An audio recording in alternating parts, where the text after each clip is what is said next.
You'll never find information like this ever on YouTube. Like only Nick and I are going to drop the secrets behind DPDR recovery and how to actually rewire your brain. It was life or death. I chose life, right? I chose to dedicate my life towards finding a solution for myself. So, and also so I could help other people as well. It shattered my reality. It shattered everything I knew.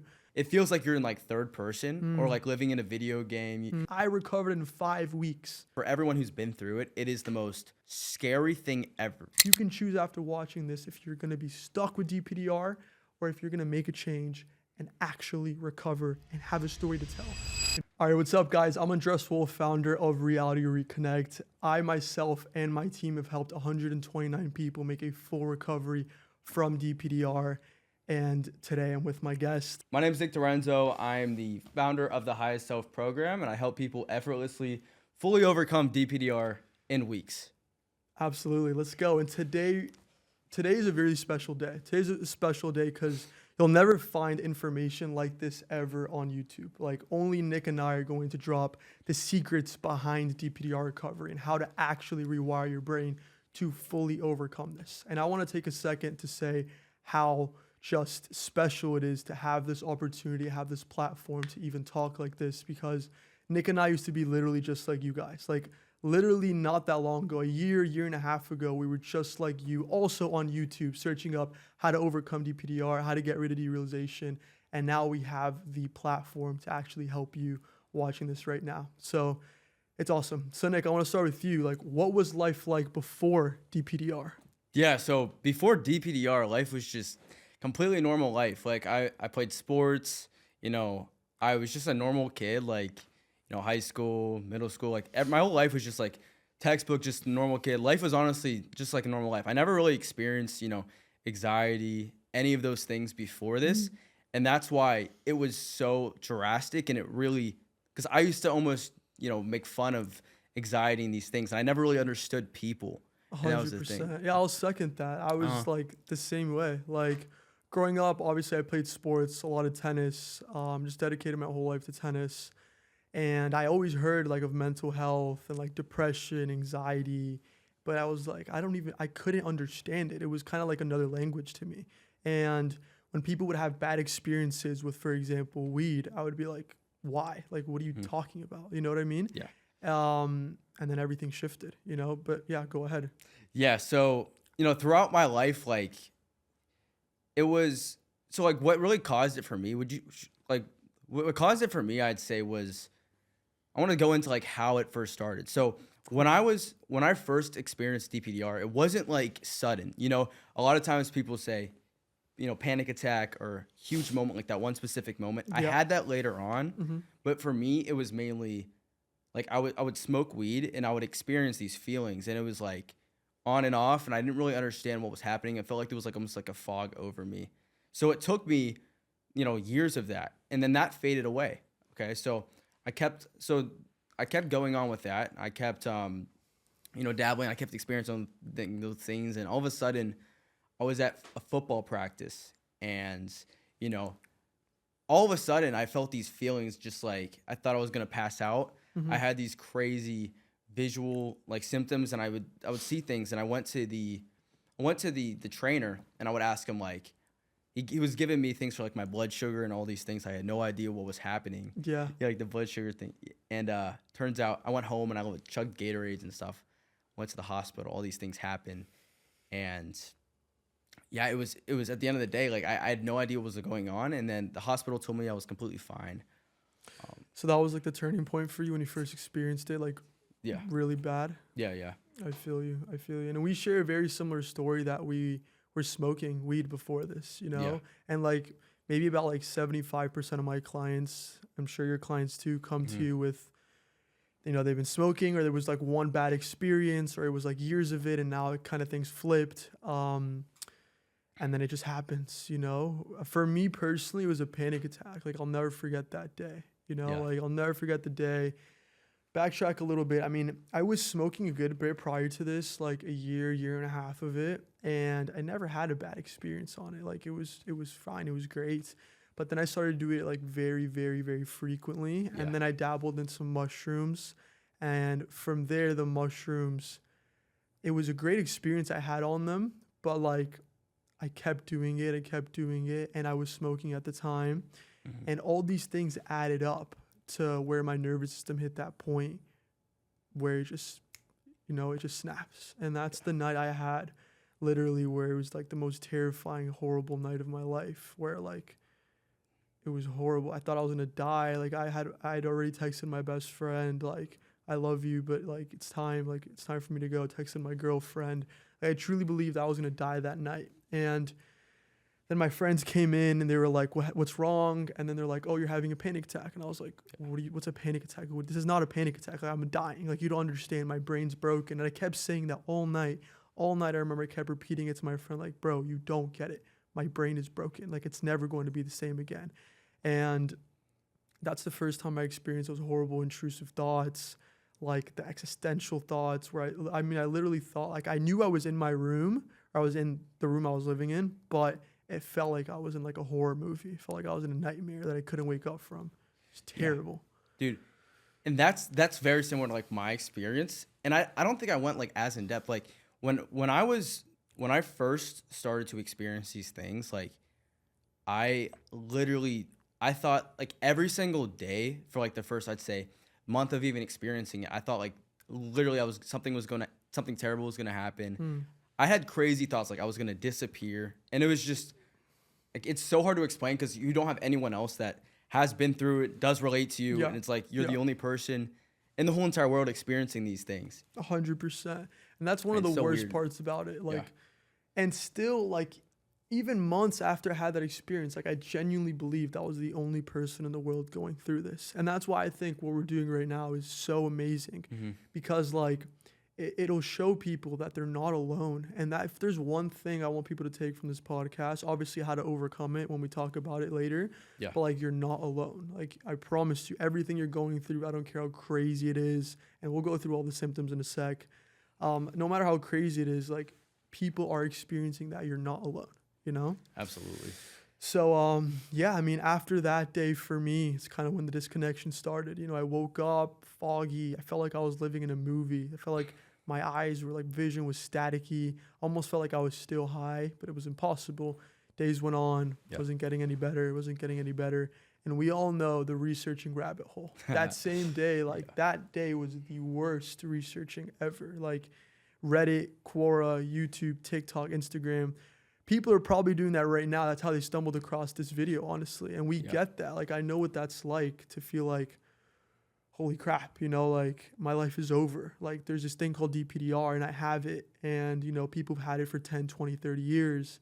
How long is this going to take for me? Am I going to be stuck like this forever? It's horrible, Dude, yeah. Like, some of the thoughts that happen, like some of the thoughts that come up are just the most insane thoughts that like a normal person views someone that's never been through it, and they're like, what is happening?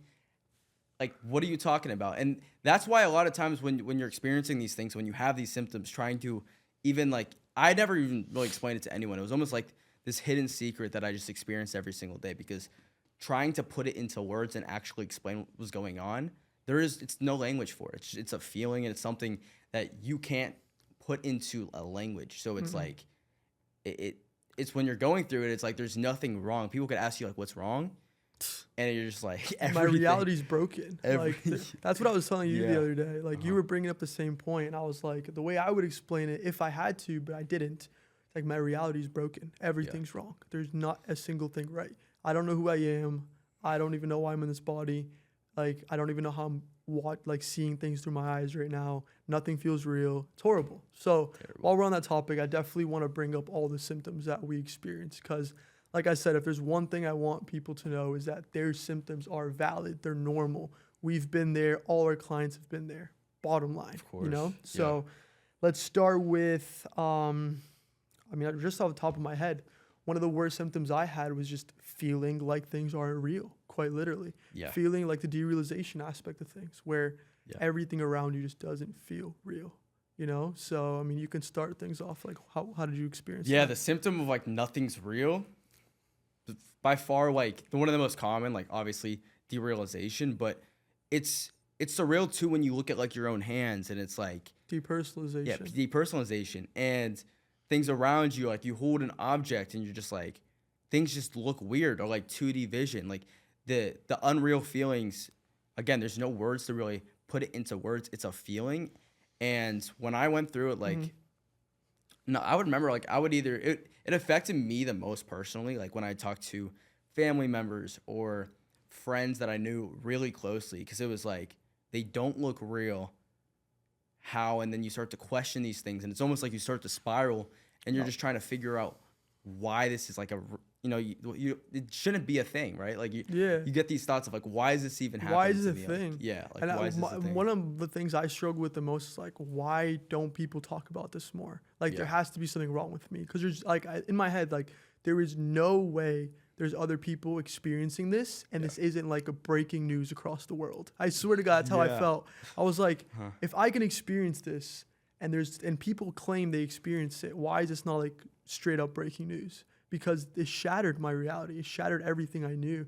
And like you said, like nothing felt real. Like talking to my family was the worst. I felt like they were aliens. Yeah. Like sometimes I would analyze their face as they were talking, and like I could just point out the facial features they had, and I was like, what the hell? Like so bad. It was like it was an alien. Like I remember talking to my mom, and it's like my own mom. It's like she didn't even like it felt like she was my mom, but it didn't feel like I didn't remember. Just it didn't make sense. Nothing made sense. You know, like that cup right there, nothing made sense. Nothing. You know, so the derealization aspect of things, just straight up things not feeling real. And we have so many symptoms, and it's important to bring up, like, there are hundreds of symptoms, hundreds. So we're going to go down a list of like probably 50 right now. Let's do it.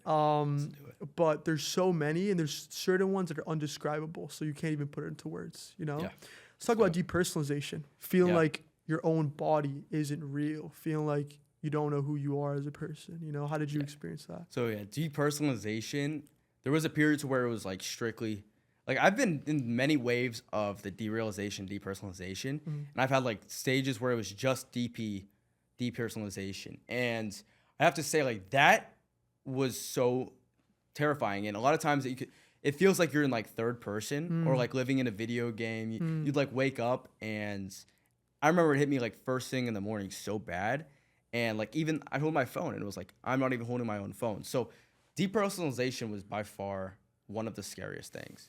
Yeah, I think it's just as bad as any of the other ones. It's horrible. You know, just feeling like your own hands don't belong to you, and almost I felt like I was trapped in my body, and I felt like I was literally just dropped on earth. And now I had to live my life as a human. And I was like almost faking faking my whole existence. It was horrible.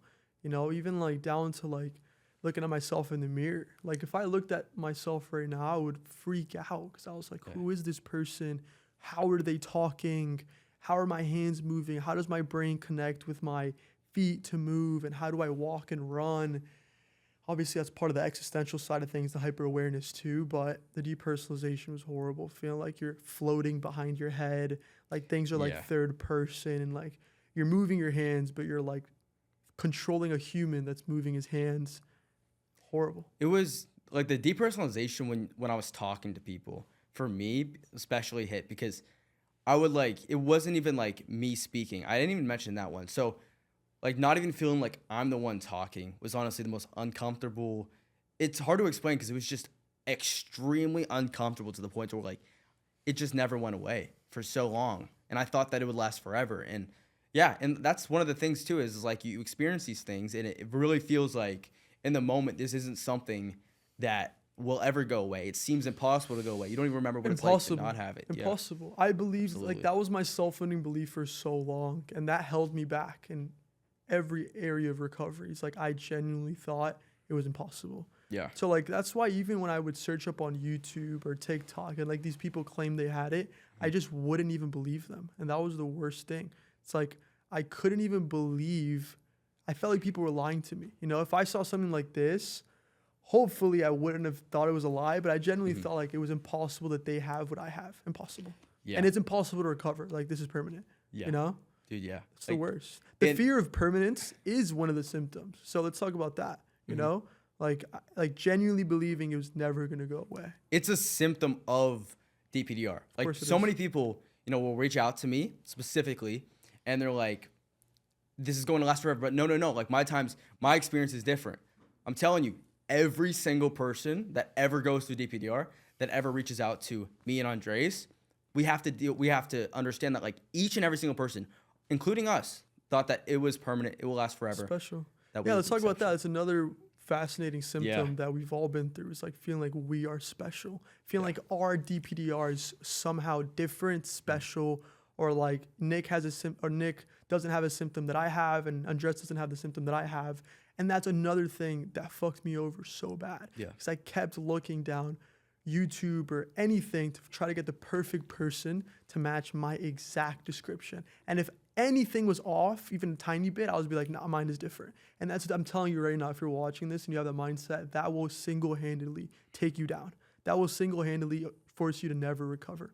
Yeah. Never recover. Because there's no one going to be exactly down to the minuscule detail like you, but we're 99%, similar. What I can say about that is like, there's never going to be a perfect moment, a perfect time, a perfect, like the day that hits where it's like, wow, I can start now. The only way to have a perfect plan is to have an imperfect plan and perfect it, right? So starting off with something, that's how you create a perfect thing. A perfect life is impossible, but you can perfect your life. So at the end of the day, like there's never going to be someone who is you. We all have our own things, but everyone has their own thing and they think that their thing is the worst, right?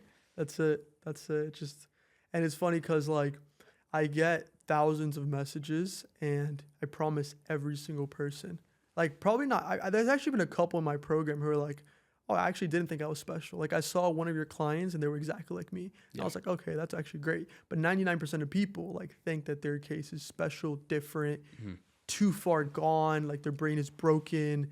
Like they're the one exception in this world that won't recover. They'll see us like, yeah, Nick can recover, Andres can recover, all of their clients can recover, but like, for me, it's different, Yeah. I'm telling you, that single-handedly almost destroyed my life, Yeah.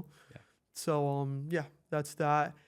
What else we got off the top of my head? Existential thoughts. I feel like we just got to rip a Band-Aid off. That is the worst. Like, the existential crisis I went through was otherworldly. I still remember vividly going on Google and searching up existential crisis, midlife crisis, quarter-life crisis, just because I was in such a horrible identity existential crisis. Yeah. What was that like for you? Yeah, dude.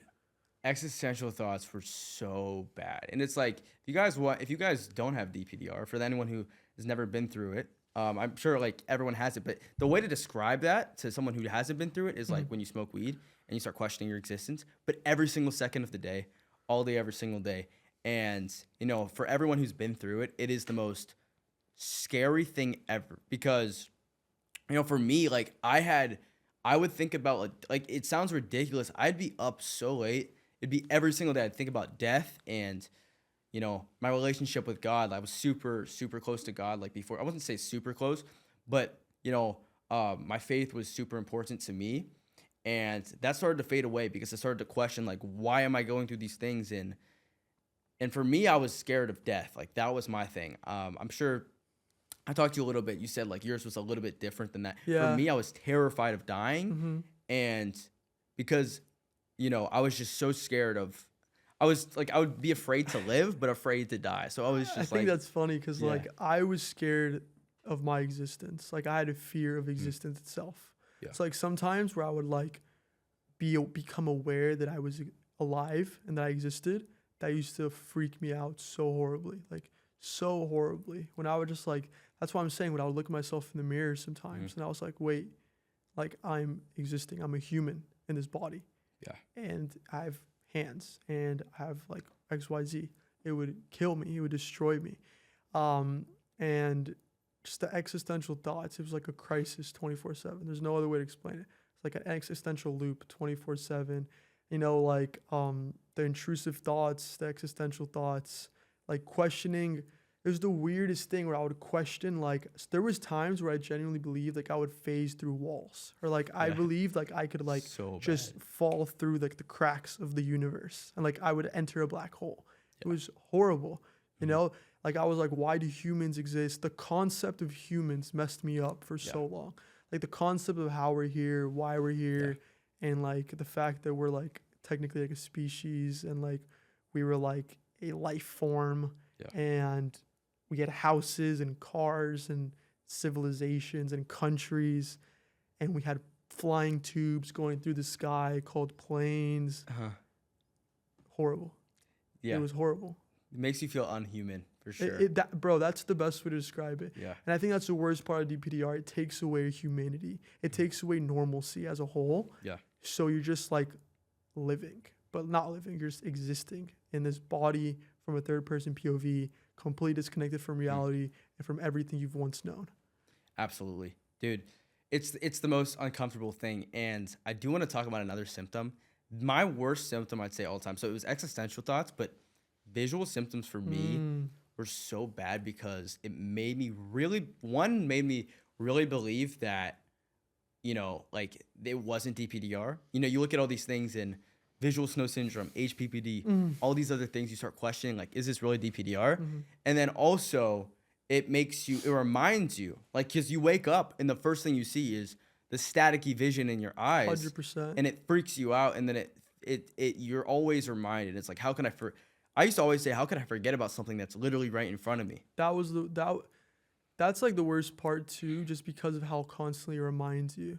Yeah. You know, it's like you don't get a second of a break because the staticky vision's always there. The visual snow's always there. It's not the visual snow, it's the eye floaters, you know? Yeah. And eye floaters, did you have eye floaters? Yeah. Yeah. Like when I'd go outside, I'd have like the eye floaters are like, for me, they look like little lines or like little worms damn near. Yeah, that's it. And it would just mess me up so bad because it makes you feel like you're going crazy. That's another symptom we can get into. Let's stick with the visual distortions for now. But like things popping in and out, like lights being so bright, the eye floaters, like they were everywhere. They were everywhere. And I thought I was losing my vision. I went to so many eye doctors, like trying to find out what's wrong with me. They all said I'm completely fine, maybe a little bit dryness of the eyes. That's what they said. I did the same thing. That was it. Yeah. I feel like everyone's done that. Everyone's done the same thing. All my clients have been through the same thing. Doctor, therapist, and now us. Or trying something else and now us. You know? But the visual sucked. It sucked. Because it's just a constant reminder that you're stuck in this thing. Yeah. I hated it. So and I get crazy visual symptoms where it was like, even my phone lights. So it'd be at night. Like you'd flash my phone like this and I'd see like a flash or cars would come by and it was like an after image. Oh, images. Yeah. So true. The after images. For me, it felt like it was choppy vision.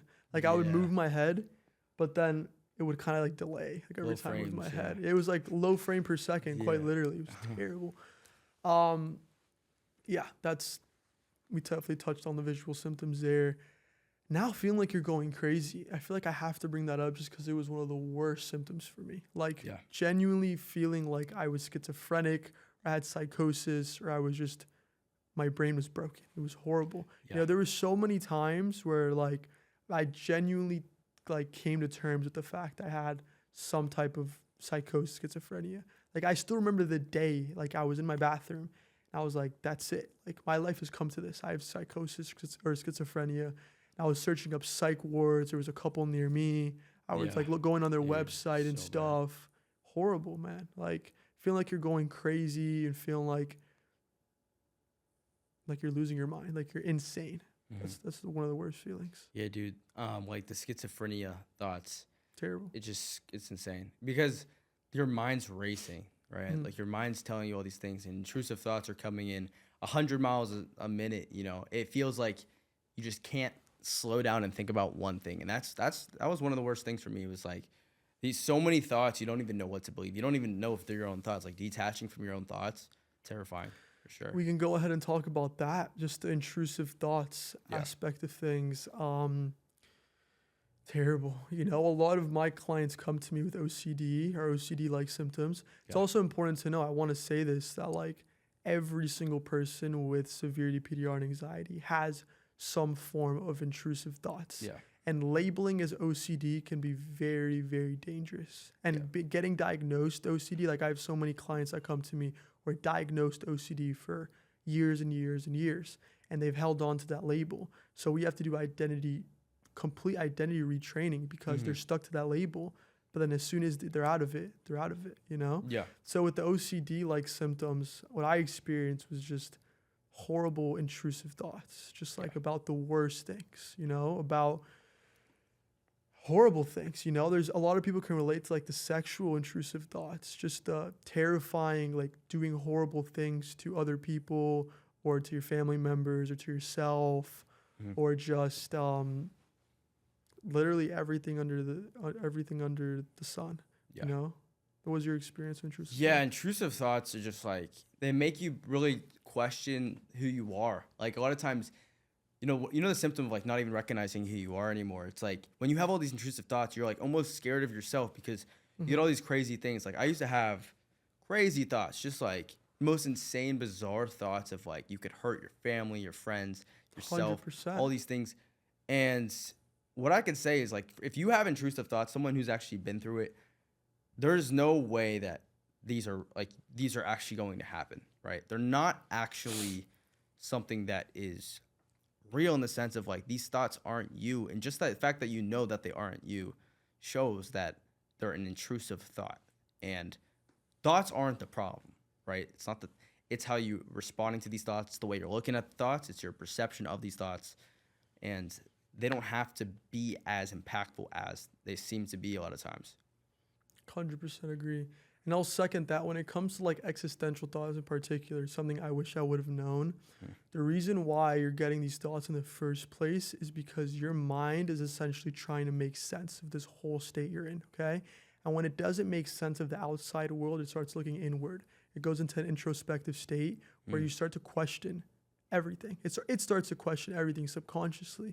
And that's why you get these thoughts like, why am I here? You know, how do my hands move? How do I talk? And you go down this rabbit hole of the more you entertain the thoughts, because they are scary and you do actually try to figure it out. But the more you try to figure it out and figure it out and figure it out, you're letting your brain know, like, this is something that we want. And it just keeps firing off, you know? And I definitely want to go more in depth on that and how, like, the brain works later on. But yeah, that's definitely that. What else we got? Let's pull out the list. We got so many.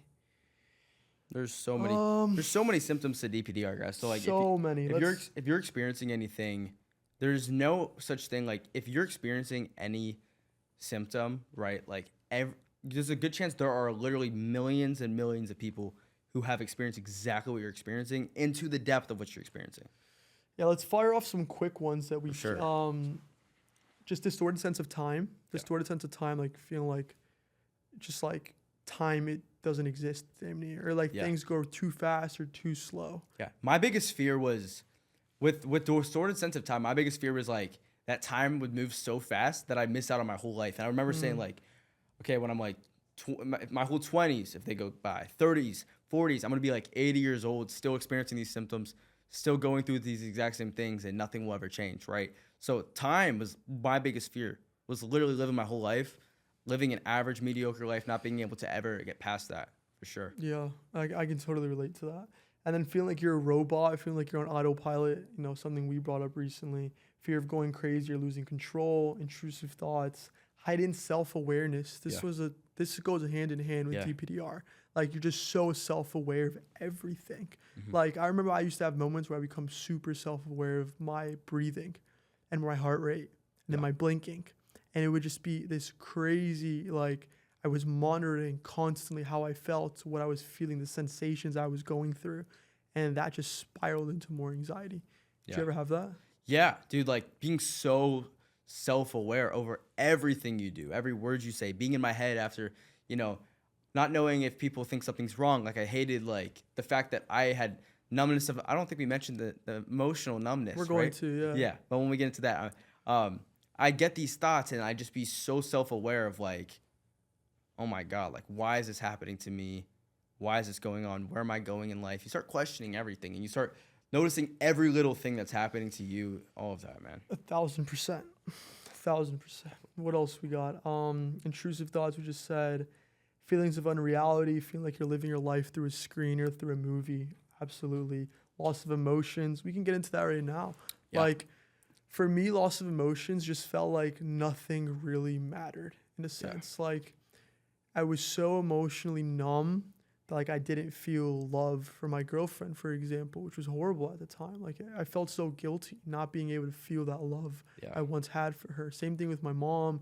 Same thing with my little brother, my entire family. Just not feeling the love, not feeling the connection. It was horrible. Yeah, the disconnection from people, yourself, like emotions in general is absolutely terrible. And like the sadness, like not being able to feel even sad. Like I remember I literally crave the ability to be able to be sad or to be able to have any emotion besides anger and just nothing. Like I yeah, remember that sure. too. And I think that's what stopped me from like going all in, because like I would feel motivated for like a second. Yeah. At the same time, it's like I was motivated to recover, Mm-hmm. but I didn't feel the emotion. And Yeah. obviously, emotion is the biggest driver of behavior. So I couldn't tap into it.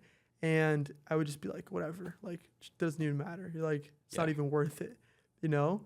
There were times where I was so disconnected from my emotions. It was like, I had no empathy for anyone, for anything. I remember thinking to myself, actually, this did happen. My great grandma passed while I was going through it.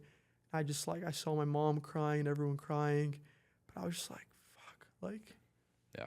I just don't feel anything. And it was so guilty. It was so terrible, like, going through that. Yeah, and I could like I call that knowing without but not actually feeling. Like you know that you're sad. Like sometimes you know that you are, but like you don't actually feel it.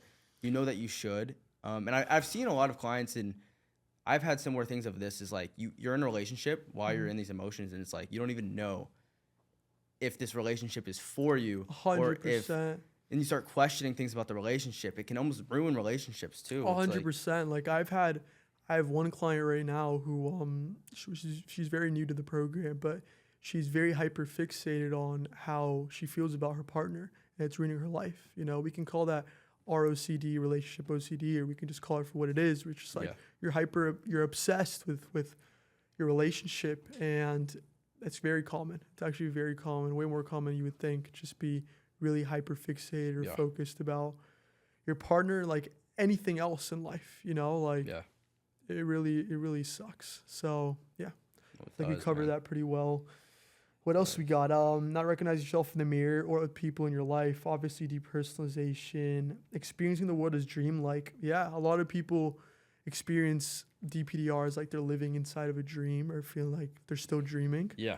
I definitely had moments of that, but I would say mine was just more of like, I just felt like I was behind my eyes. I felt just disconnected from the world entirely, you know? So I felt like I was literally like just sitting, chilling behind my eyes as like I was living out this life as a human. Yeah. That's such a good way to describe it. The behind the eyes, so bad. But my biggest thing with the dream is like, am I going to wake up one day and it's like, oh, I actually woke up from the dream. I snapped out of it. And like, that was my thing, was like, I'm going to wake up one day and this is going to be the dream. Like, what if that happens? So yeah, like those thoughts can eat you alive for sure. Is like thinking if you're in a dream, all these things. 100%. Physical numbness too. A lot of times, like physical numbness, 100%. you just like want to be able to feel pain in some sort. It's like you're in a state to where it's like you don't even feel emotional, physical pain. It's like a lot of times you guys take things for granted before you're in them, and I did, you know, myself. And when you're in that moment, like that is actually what makes you being able to appreciate those things for sure. I agree. Yeah. I agree. Feeling out of sync or not really present in your life. Oh, yeah, a lot of people describe it as I'm here, but I'm not here. That's how I felt like. I felt like I was here, but I was like not here. Your mind's I was 100 like, miles away. I felt like I was almost like a ghost. I explained this to my aunt once because she asked me like, what did it feel like to experience DPDR? I was like, the best way I can explain it, or one of the best ways, just like I felt like I was a ghost. I felt like I was empty and I could just phase through walls. And there was times where I feel like I could phase through the universe, or I could phase through dimensions. Like with every step I took, I was phasing through another dimension of reality. Oh yeah, no, exactly, man. And you know, another thought is like when you go outside, you have crazy fears of like you getting swept up into the universe. You just crazy thoughts. Yeah. I've actually thought that multiple times. Yeah, I remember. I think I said earlier, but like I felt like the floor wasn't solid or something, so I could just slip right through it and just like be, you know, like just fall. Like I don't know how else to explain it. And the thing is, guys, these thoughts, it's like when you say them in words, you think you sound crazy. And you think people are gonna think you're crazy, but at the end of the day, like there's no language for these things. These are all feelings. So when I say like we feel like we're phasing through the ground, like the people who've been through DPDR They know, understand they what get this, it. what this feels No, like they get for it. sure. They get it. And some physical symptoms, obviously the visual distortions, the blurriness, the tunnel vision, the just the distortion, the zooming in feeling, the 2D feeling. Yeah. And then I would get auditory distortions as well. I almost feel like I was like underwater hearing things. Dude, totally. Yeah. I had the ear thing. That's actually I went through so many different phases. Like I had it for 4 years. So Right. there were so many different phases that I went through where like specifically I literally thought like my ears, I got my ears checked so many times. Mm-hmm. And I remember having to like pop my ears, sitting there trying to be able to hear things. And all the time, like I'd pop my ears all day thinking that my ears were clogged. That's actually so true when you said like underwater. Yeah, that's what it would feel yeah. like. Like I would hear things. I remember so many times I would have to pretend like I didn't hear or see something. Yeah. I felt like I was going crazy because there were so many times where I was like, because I thought I was going crazy and I had schizophrenia, confirmation bias kicked in. So when I would see anything like here, for example, outside of my peripheral, and it would be like anything, I'd be like, fuck, I'm going crazy, you know? Yeah, exactly. Then I'd be like, no, I gotta get my mind off of it. Then I have to pretend like I didn't see something, or I would hear something, or like anything. And because I was so hyper aware, it would just be like, I have to pretend like I didn't hear that. There was moments where I had to pretend like wasn't crazy. Yeah. It was terrible. Yeah. Horrible. Terrible. What else? We got the physical numbness, the Memory. head pressure. Memory Yeah, we can get issues. into the cognitive symptoms in a sec. Okay, But the head pressure is so common. The head pressure, head just pressure. Yeah. or like headaches, like tension headaches. A lot of people describe it like in the front of their head, or kind of just like in like the mohawk of their head. Yeah. I had a headache that lasted 6 months, back of my head, just like from DPDR. So the headaches, like there's so many different physical tightness symptoms that come with it because again, it's like a symptom of anxiety. So that your body's going to be tense and it can definitely cause headaches and all these things. And I know so many clients who've tried massages multiple times a week, crazy stretching routines, and the solution to those tightness it's not through trying to stretch yourself out. It's actually through alleviating the root cause of the exact symptoms in the first place, for sure. That's something that, I mean, we can get into it right now while we're on the topic. It's like every single thing they're experiencing, every single thing we experience was a symptom of DPDR. There is no specific way to get rid of that specific symptom. Yeah. And that's where a lot of people go wrong, is they think that, oh, okay, since I have a visual distortions, I have to go get glasses or I have to get eye drops. Like, no, that's not how it works, Not at all. Since I feel like I'm not connected with my body, let me go do some tapping exercises or let me go ground myself. I'd say it makes it even worse. It's not how it works, Yeah. And what's another one? Since I feel like, I don't know, there's so many. I don't know. So many. There's so many. But that's where I went wrong too. Is like I thought I was having all these symptoms and they were kind of like its own separate thing. Yeah. It's like, no, once you overcome the root cause, then you will overcome all the symptoms will literally fade away. Yeah. Every single one of them. It's kind of like how I describe it is like if you have the flu that comes with headache, fatigue, you sneezing, coughing, right? Let's go with those 4 symptoms, right?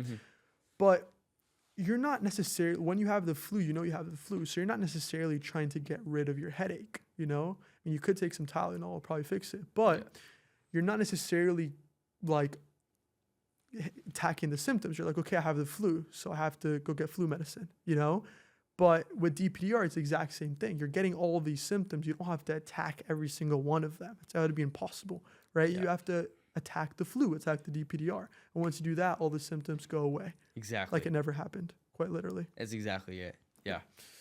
It's kind of yeah. like it's counterintuitive when you think you're trying to fix it, you're actually a lot of times making it worse. You trying to fix your hearing is making it worse. Because you're just giving more attention to it. And I really want to go in depth on how to overcome this. I feel like we have life-changing super excited for that life-changing part. stuff coming up. Absolutely. Dizziness and lightheadedness is something that's extremely common with DPDR and anxiety. Yeah. Like so many of my clients come to me saying they feel dizzy, like they're lightheaded, they feel like they're gonna pass out. It's one of the most common symptoms. No, yeah. Super, super common. Or feeling high. Or feeling high is another one. Feeling drugged. Yeah, that's how I felt. I was telling you the other day. I remember a time I was in my room. There's obviously more times more intense than others, but I feel like one time I was in a room, I was almost laughing because of how drugged I felt, like how woozy and drugged and just high Yeah. and drunk I felt. It was like, it was next level. No, Straight yeah. up. Constant tiredness and fatigue. That's one of the most common ones I've seen too. A lot of people just like, they feel so tired all the time. They feel so fatigued. They want to take naps. They want to sleep all day. Aye, that's Your so nervous system, you guys have to understand, your nervous system's on a high alert. So even though you don't feel anxious 24/7, your nervous system is working. It's taking up energy behind the scenes. So you're going to feel that way. You know, subconsciously, when your brain is and your amygdala is constantly searching and scanning for evidence, for danger, it's going to drain you. You know, I used to feel so tired with it too. Yeah. You know, and the problem they do is that they try to do caffeine. They try to take caffeine. Or 100 now- million supplements. Or 100 million supplements, and now Yeah. you're fueling the entire cycle over and over again. Yeah. And a lot of you guys that think resting actually gives you more energy, I'd say it's the complete opposite. You get energy from taking action towards it. Because right now, when you guys are so tired, when people are tired, they think that their brain, like, that they think their brain needs them to, rest or get more sleep and all these things. But your dopamine from your brain isn't even, it's like there's no reward to you doing anything yet. So you have to start somewhere, right? You have to take action towards things in order for it to become fun and in order for it to actually be rewarding. And that's going to give you more energy, just like if you 100%. did caffeine. 100%. Naturally. And I feel like that's not talked about enough too. It's like people think that like you just get energy from like always sleeping or resting, but like you have to understand, like if you're always like 90% of the people that come to me are very lazy. They're very lazy. They're not doing anything. Or maybe they're not inherently lazy. They're just not taking action in their life. They're not prioritizing themselves at all. And they wonder, why is this happening? Why am I feeling these things? It's like, you're doing it to yourself, you know? Like I actually did a study of all my clients. I haven't told you, but I took it's like 112 of my last clients. I made them all fill out a form, okay? And the form, one of the first questions was, what are your bad habits, right? 97% of them, their sleep schedule was messed up. So if you're watching this right now, 97% of you guys, your sleep schedule is messed up. You guys are going to sleep super late, and don't tell me you're not, and you're waking up super late. Or it's just inconsistent and you're not mindful of your sleep at all, okay? At all. That's so common. Number 2 is nutrition. They just don't eat the right foods, and they know it too. Like they'll ask them, and they know it. They know they're not eating the right foods, but they'll still do it, And then the third one was, I believe, the food and water go hand in hand. They're not getting enough water. Number 3 would be no schedule. They have no type of structure in their life at all. So they kind of just wake up and go with the flow.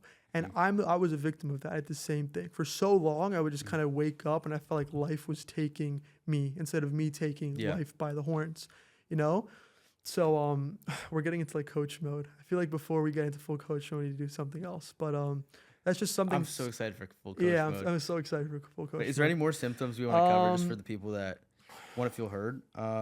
Depression. Depression. I think the memory issues we should definitely get into. Memory issues, guys. Difficulty like recalling recent events, feelings, even your whole entire life. I remember thinking my whole entire life was over. Like I remember thinking my memories were just gone, and that, and there's a reason for this, and I'm sure you understand this too.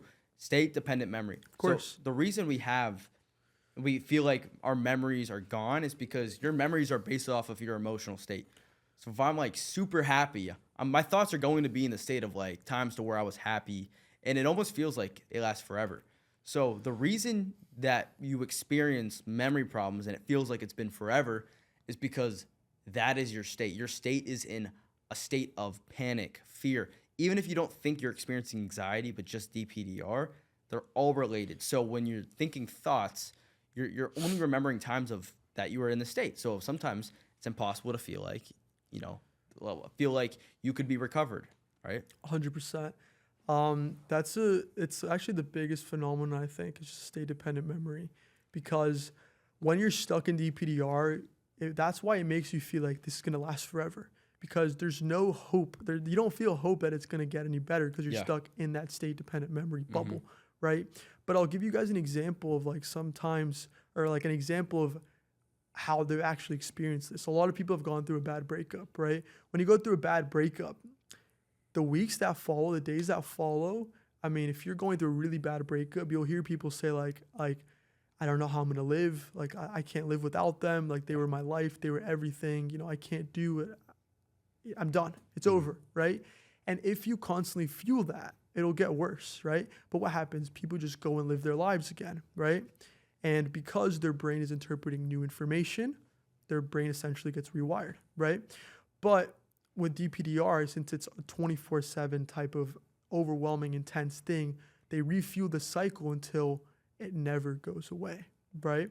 So let me give you guys an example. If you remember the last breakup you had, if you had that breakup and every single second of every day you were on their Instagram, seeing what they're up to, you're on photos, seeing your past memories, you're on Snapchat, seeing your past memories, you're texting them, you're doing everything, entertaining them, I promise you that breakup is going to feel like an eternity. You might never overcome it because you're constantly entertaining it.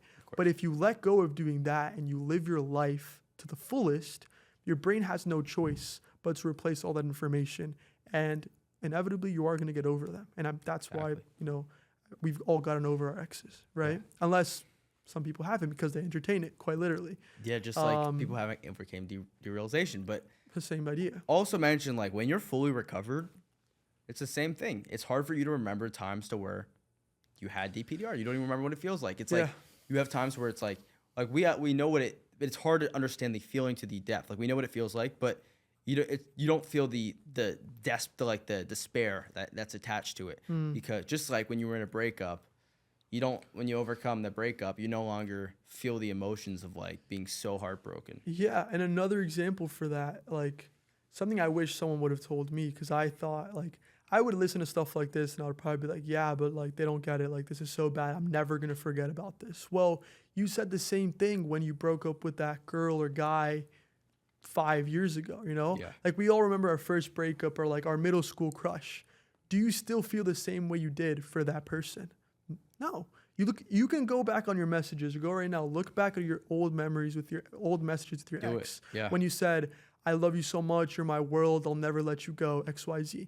And now you kind of look back on that and you're like, wait, like, what was I even thinking, right? Yeah. Everyone says like, what was I even thinking? Like, ew, you know, like, ew, that's not me, right? But when you were in that moment, it was so real to you. You actually loved them. You actually would take a bullet for them. And now you wouldn't take a bullet for them. Why not? You could have sworn you were going to take a bullet for them, and now you're not going to take a bullet for them. Exactly. The same way right now, you could swear that it's going to last forever and that this is permanent and you're never going to overcome this, but then you're going to be like us, you know, completely recovered, like barely remembering what that was even like. Yeah. You know? Yeah. It's crazy. It's insane. It's the memory issues, I'm telling you, like your life, you didn't forget your life. It's still there. It's just, it's hidden behind DPDR. Yeah, I feel like the last thing I want to bring up is just the identity issues. Like feeling like you don't know who you are. Like you don't know what you stand for. Right. You don't know what you like anymore. You don't know who you are as a person.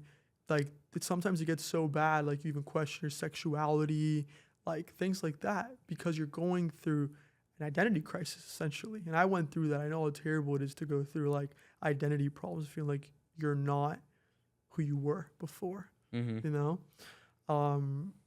You just don't feel like a person in general. Scary, bro. It's the worst. Terrifying. But yeah, that's about that. And I'm gonna reiterate what I said earlier. Is just like we just went over 50 symptoms, but there's 50,000 more, right, that are unexplainable. Yeah. And I promise you, I've had it. Nick has experienced it. One of our clients, if not all of them, have gone through the same exact problem, and now they're recovered. So that's the good news. That's the good news. Now let's transition. What should we transition to? Let's see it. Have some stuff written down. Dude, I think we should touch up on our own stories. Let's finish up our own stories. Yeah, we can go way deeper. And then we'll go super deep, right? Of course. So I'll start off with myself. Like I said, I had that one horrific panic attack that triggered everything. And after that, I went months stuck in this state of all the symptoms we just talked about. The turning point for me, I actually had two turning points, okay? My first turning point was the last panic attack I ever had, which was June 3rd, 2024. The last panic attack I ever had put me in the darkest point of my whole life. And after that panic attack, I was so close to giving up. You know, I mean, one thing we can talk about is the suicidal and the depression side of things. Yeah. Real quick, we can touch upon that because I've been through that. And I say it in every caption, DPDR almost took my life. And it did.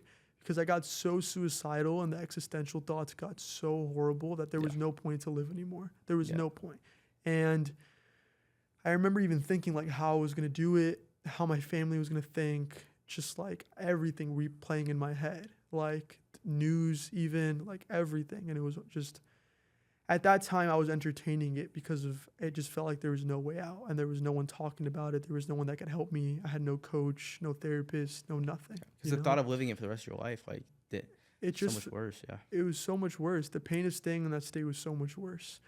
But that night when I was sitting in my car and I was having that panic attack and it was like the aftermath of it, I was just staring at myself in the rearview mirror, and like I still remember the look on my face. I was dead. Like I was literally dead. I was like a dead fish. I was like this, and I was looking at myself like this. I was dead, and I was so close to ending it. I was so close to just doing it that night.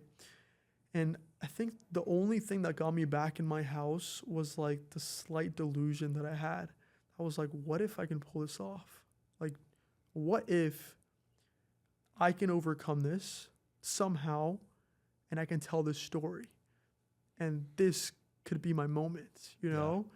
But it seemed so far-fetched. But I was like, fuck, I can't give up. And it just like, it almost felt like my life was flashing before my eyes. Like all my memories when I was a kid, all the things I wanted to do, all my goals, my ambitions, everything I wanted was like right there. And it was like something in me said to just keep going and to find a way. So I just gathered myself and I went back into my house. And I also promised myself that day, I was so pissed off. I promised myself that day that it was going to be the last panic attack I ever had. I promised myself I'm never going to have a panic attack ever again. No matter what, I'm going to make sure it never happens. Until that day, it's never happened. Yeah. So I'm really proud of that. And then my other turning point was, that was June 3rd, 2024. I told myself I went all in, but I knew deep down I wasn't going all in. I didn't have a plan yet. I told myself, I felt good about myself after that day. I was like, I'm never going to have that again. I'm going to make it out. I felt that dopamine for a little bit. And then it wasn't until I told my father I was working for him. I told him I want to, take a break from work. I want to really focus on my recovery. Opening up about what I was experiencing to my dad was one of the hardest things ever. Like it took 6 months of me like even contemplating it to do it.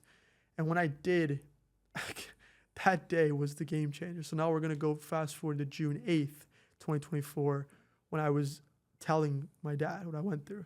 I told him, like, hey, I want to talk to you about something. We went outside into our backyard. We sat down. I remember feeling so out of it. I was in a cloud. And I was talking to him, and I was trying my best. But I just told him what I was going through and the DPDR and the suicidal thoughts. And my dad is always like a straightforward guy. He doesn't believe in mental health. Like always straightforward, college, business, in his own world. And that's why it was so hard to open up about this, because I knew he wasn't going to understand it. But I needed to tell him, because if not, I couldn't recover. That's what I thought, When I told him about the suicidal thoughts, like we were good until going back and forth for like 10 minutes. Like 10 minutes, finally I felt like my dad was listening to me for like the first time ever, quite literally.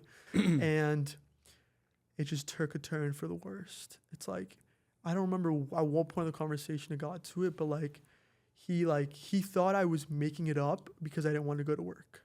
So he thought I was making some stuff up because I was just lazy. He's like, no, this is ridiculous. Like I remember him saying like, you're so lazy. Like, how could you make this up just to not go to work? Yeah. And then I was explaining to him like, no, I promise you. I was crying. Like, that's not what's going on right now. And he just couldn't budge. Budge. And then it turned into like a physical argument, a verbal argument. And I'd never felt more misunderstood in my life. Like if there was one moment in my life I needed him to hear me out and to like listen to me, it just didn't work. And that brought me into another spiral, another almost panic attack. And then my mom came into my room, kind of told me the same thing. where she was like, "Hey, I heard what you said to your father, and you have to go to work. There's no way around it." And in my head, I'm going through the worst existential DPDR crisis ever. Yeah. Hearing like the fact of work and a job, I was like, "Do you not understand that I'm about to kill myself? Like, Wow.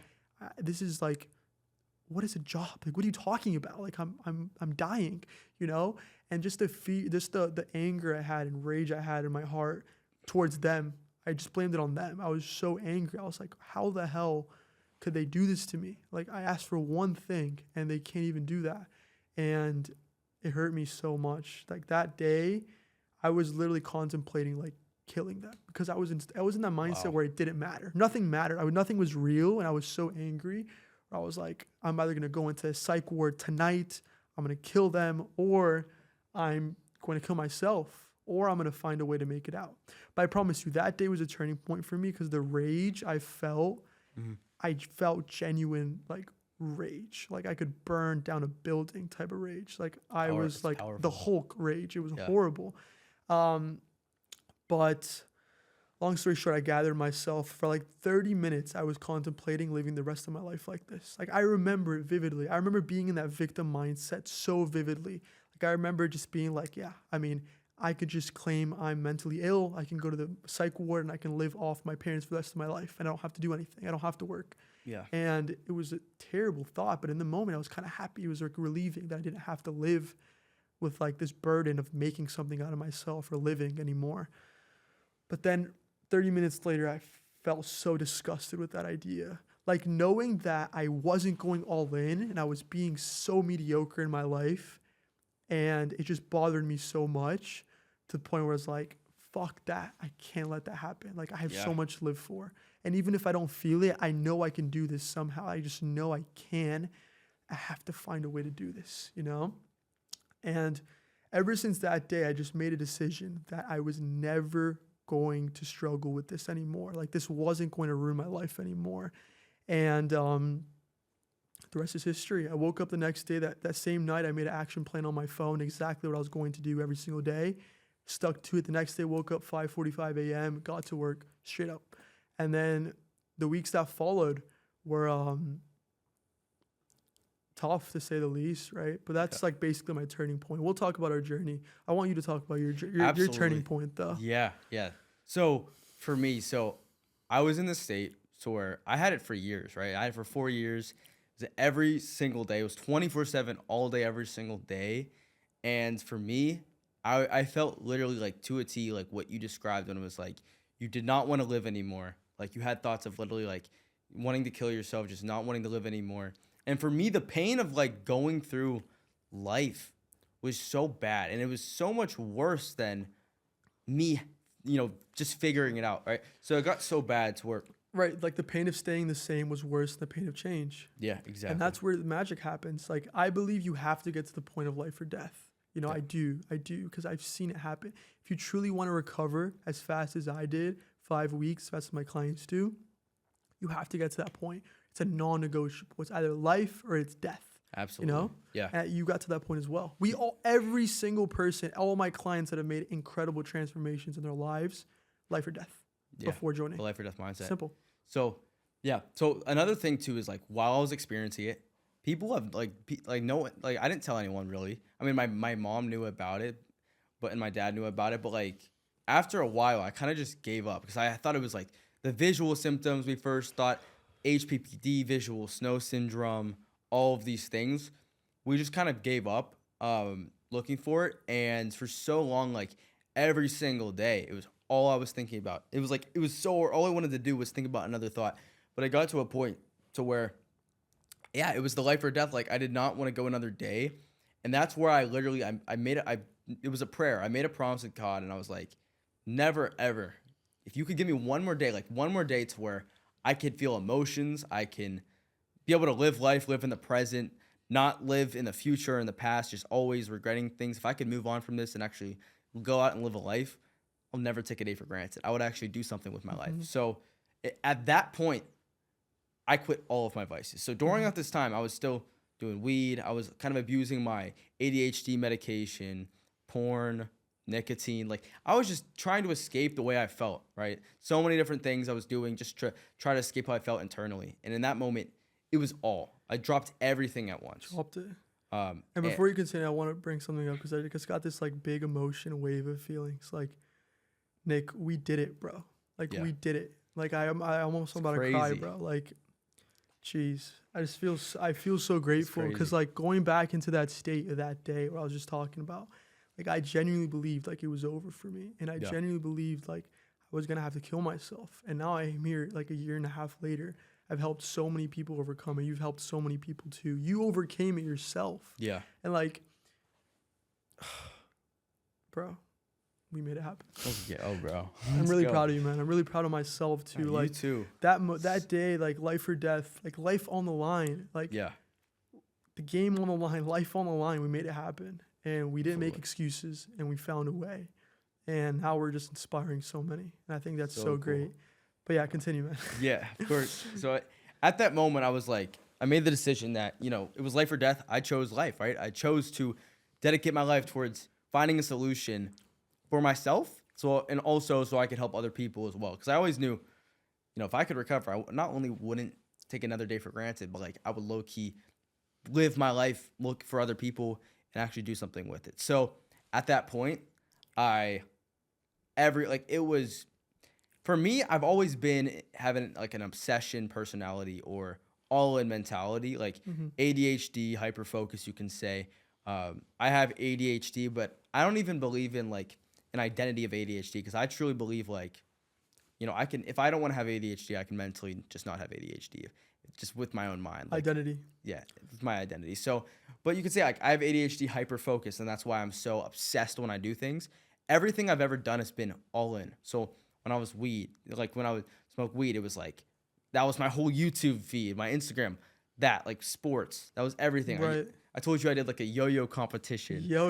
Like everything. You're just all in. Flips, But sports, you have, football, but that's a good everything. thing in a way because like you have to go all in. You can't half-ass recovery in the slightest. Like I promise you, you can't even 99% it. I even say in my program, you can't 100% it. You have to be 110% in. Because Yeah. if you're not 110% in, you're wasting your time, you're wasting my time, Absolutely. and you're wasting everyone's time. You have to be willing to be so committed. That is the only thing. Like you're a 100% priority. Yeah. And that's when you 100%. win, you know?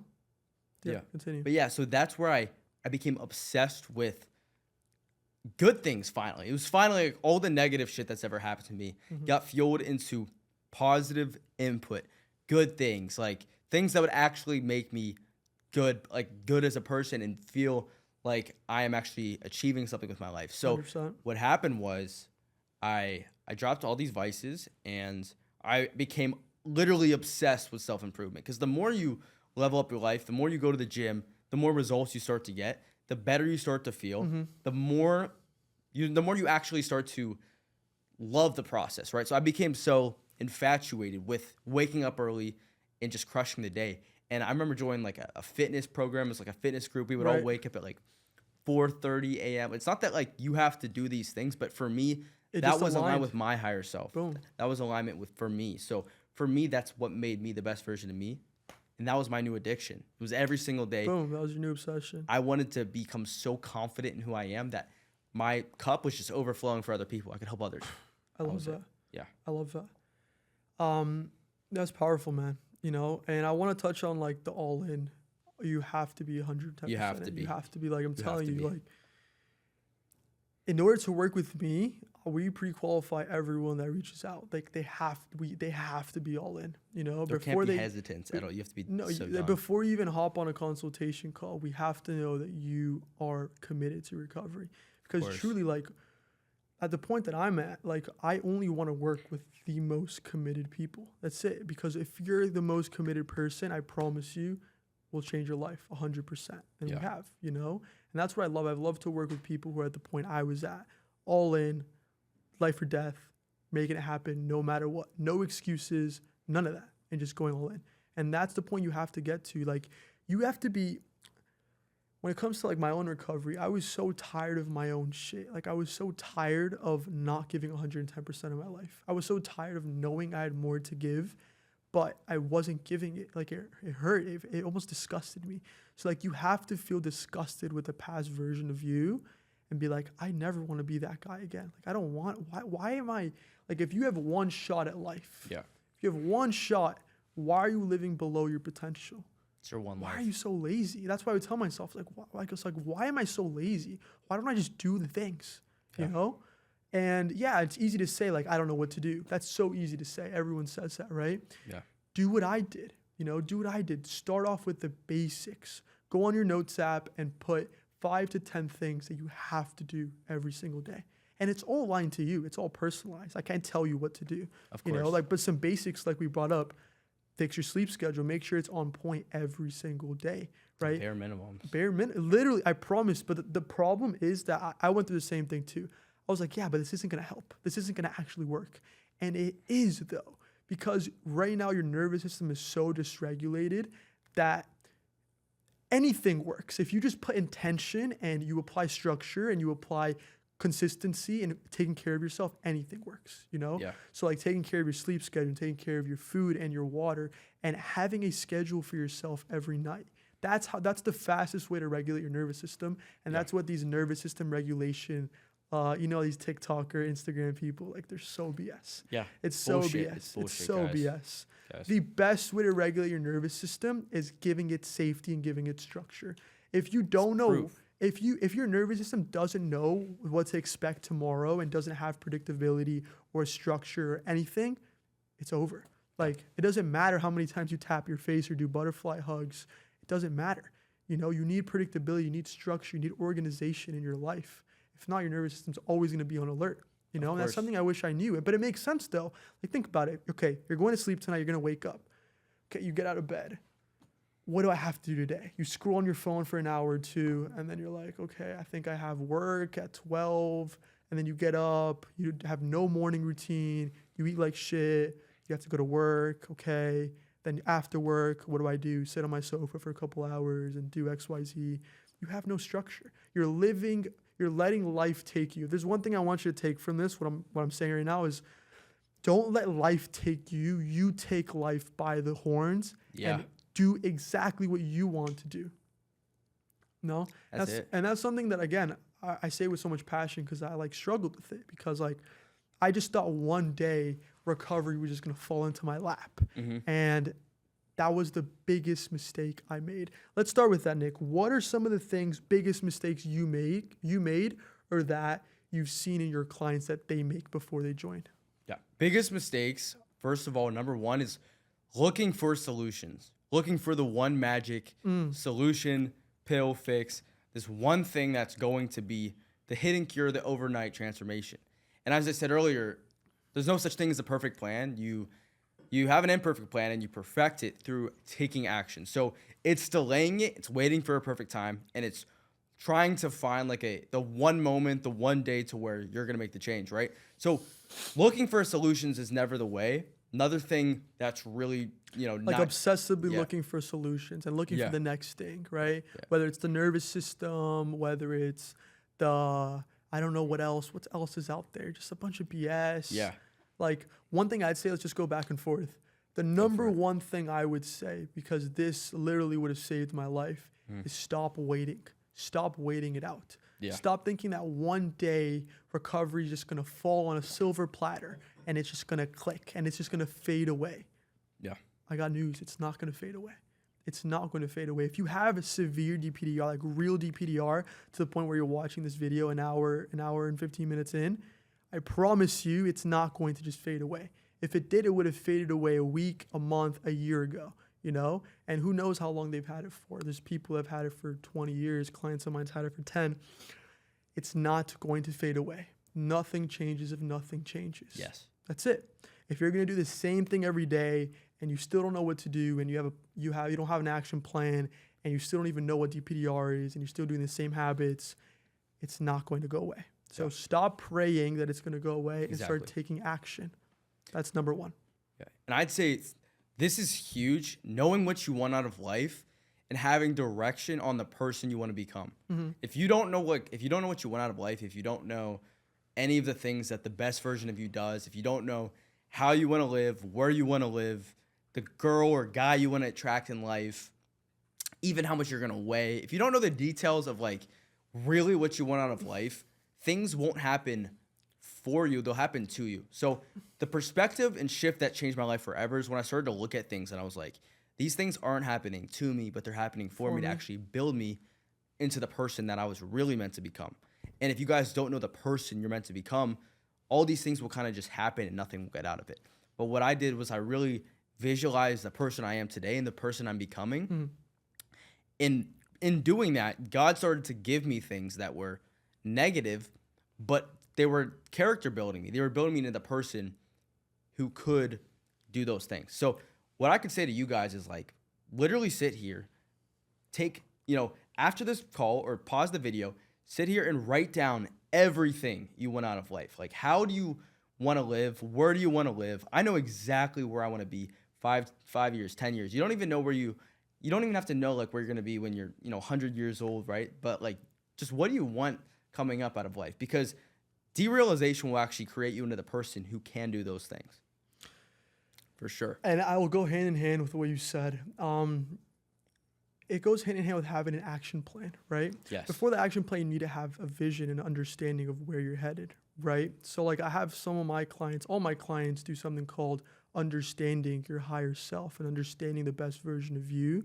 And it's like a whole form. But long story short, like if you have no idea where to start,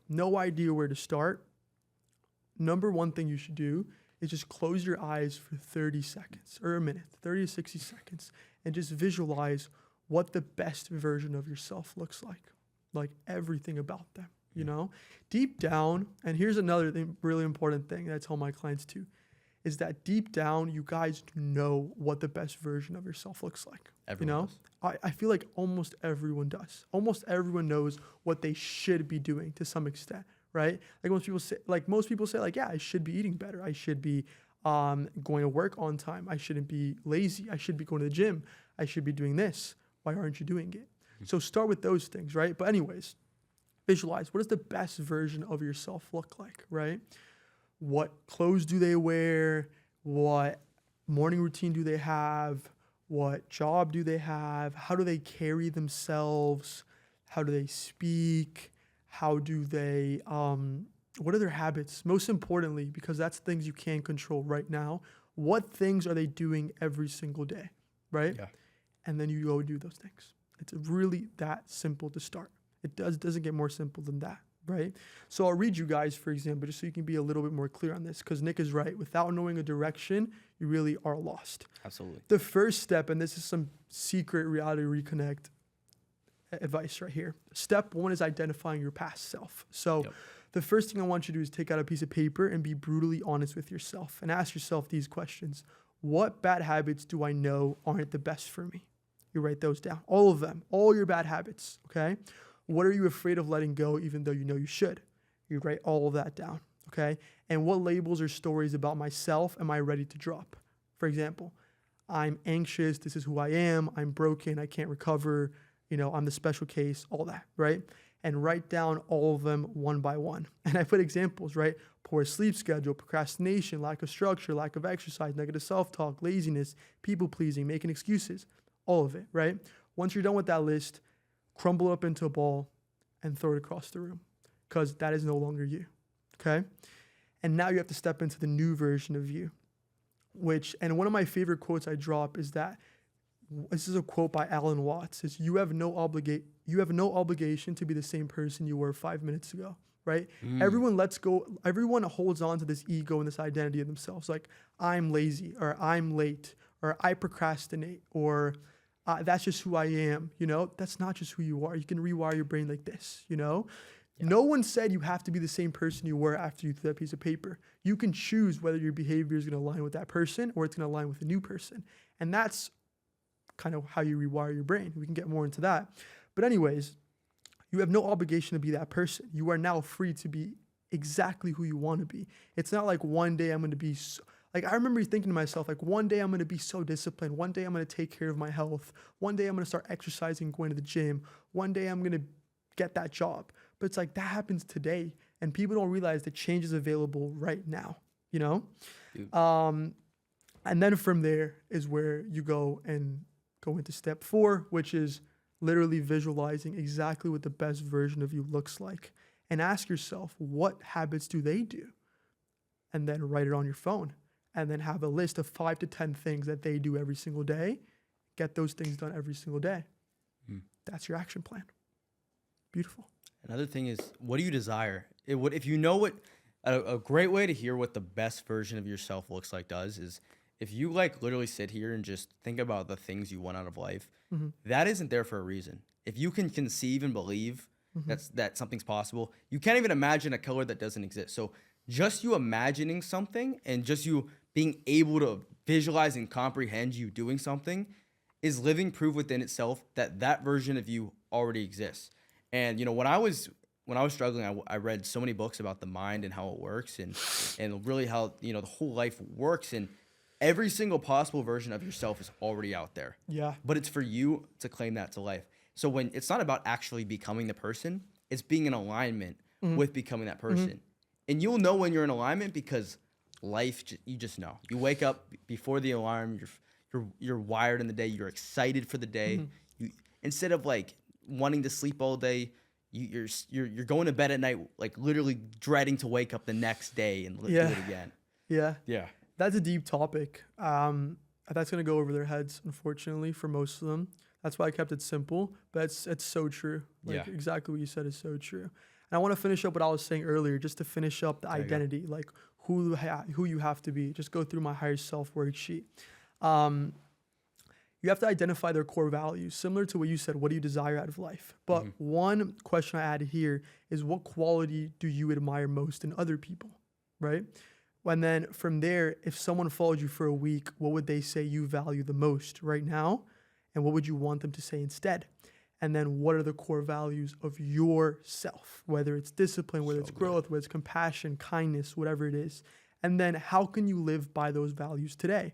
What's one thing you can do? If it's discipline, wake up early and follow my plan no matter how I feel. If it's gratitude, write 3 things you're grateful for every day, right? Little things create monumental changes over time.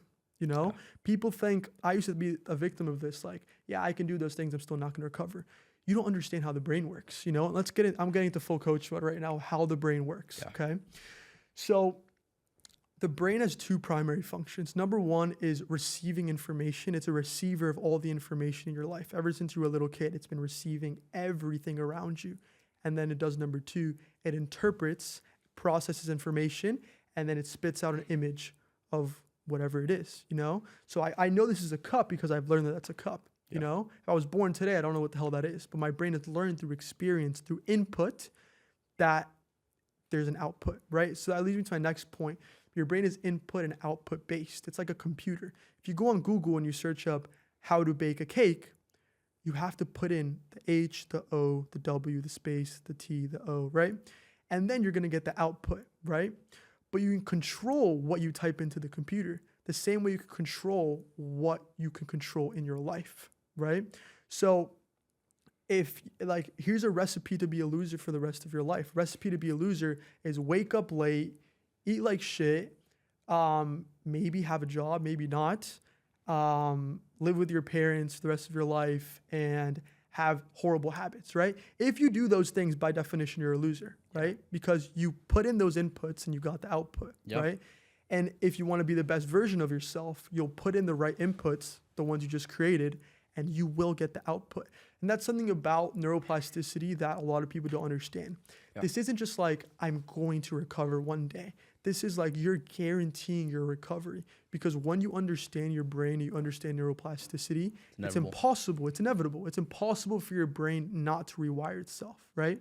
It's like saying, if I search up on the computer, if I search up how to bake a cake, it's not going to tell me how to drink water, right? It's going to tell me how to bake a cake. It doesn't know anything else. Your brain is very, how do I put this into words? It's like, I don't know how to explain it, but it's like, it's guaranteed to happen. If you know the game, play the rules by the game, you will win.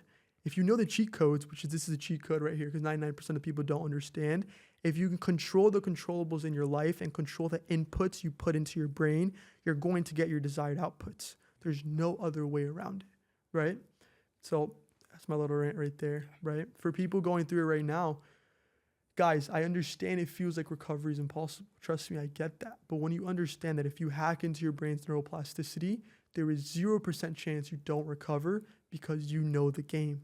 Once you know the game, that's it. You're the game master. And now you're in control of your own life. Yeah. You know? Yeah. People are like, how can you guarantee a DPDR recovery? It's because, I think the only way to guarantee that you don't recover is to not even take action towards it. So a lot of people are like, you're literally it's 100% guaranteed when you have the right process and you understand what goes behind your brain and your actions are actually towards that person. It's impossible. Yeah, Your it's brain learns through impossible. behavior at the end of the day. Your brain learns through experiences Exactly. and your behavior. And if you can Proof. control your experiences and your behavior, the way you behave, Yeah. you can rewire your brain every course. single time. Your course. brain learns through all the stimulus, all the inputs. It's impossible. Like there's no other words to describe it. Like I wish I knew this, that it was impossible not to recover if I did the right things. Impossible. Yeah. No? But yeah, I love the brain. I mean, I can get so deep into it. It's just like, it's just not going to make sense to 99% of them. So like, why even do it right now? Let's get into something else. Confirmation bias. Confirmation bias is big. Okay, start it off. Yeah.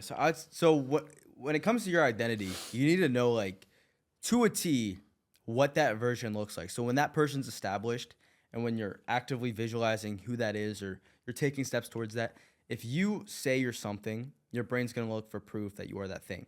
But a lot of times, the problem with people, the problem that I had, was you're labeling yourself as someone who has DPDR. You can't have DPDR.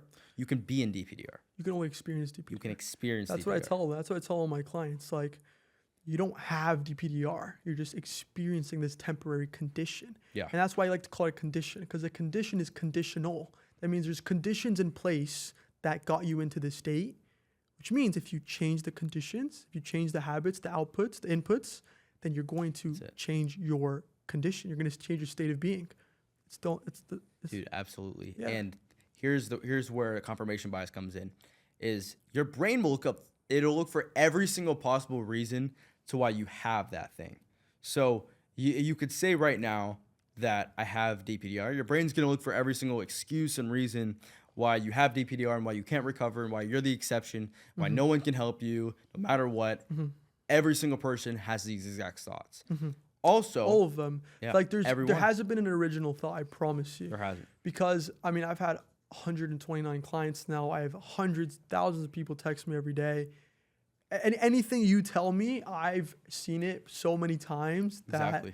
it's just funny. Like even down to like, there's so many people that still reach out to me like, oh, like, yeah, my case is a little bit different. Like they'll tell me like their story and they're like, yeah, my case is a little bit different because this happened. And I'm just like, I mean, you're just like my other client. You're like, it's not different. Trust me. Yeah. And it's hard for them to come to terms with it's not different. And it's He's this just whole like thing. they're just like us. They were just like Just us. like So us. I don't blame any of you guys, you know? Yeah. But the good news is, if you believe, and not if you believe, but if your identity is someone who's already recovered, the 100% recovered role, I am 100% recovered, your brain's going to start to completely flip that. Every single reason for why you're fully recovered. 100%. I will find every single excuse to why I am the person I want to become. Yeah. That's just it. Yeah. Confirmation bias is beautiful. Confirmation bias is like exactly what you just said. Your brain looks for evidence to support whatever belief you have. So if your belief is, this happened to me, if your belief is I have schizophrenia, I'm going crazy, then when you're just in a setting like this and like maybe you see like a light or you see something here, your brain's gonna be like, got it. That means I'm crazy. And it's always scanning for evidence to support whatever you believe, right? And there was one video that got me to understand confirmation bias. So I'll just do it right now. Honestly, it'll take a couple minutes. But just look around the room, whatever you're in right now. Just look around the room, right? Okay. Now look for green. Okay. So I'm looking, see some green. Okay, cool. Got it. Okay, cool.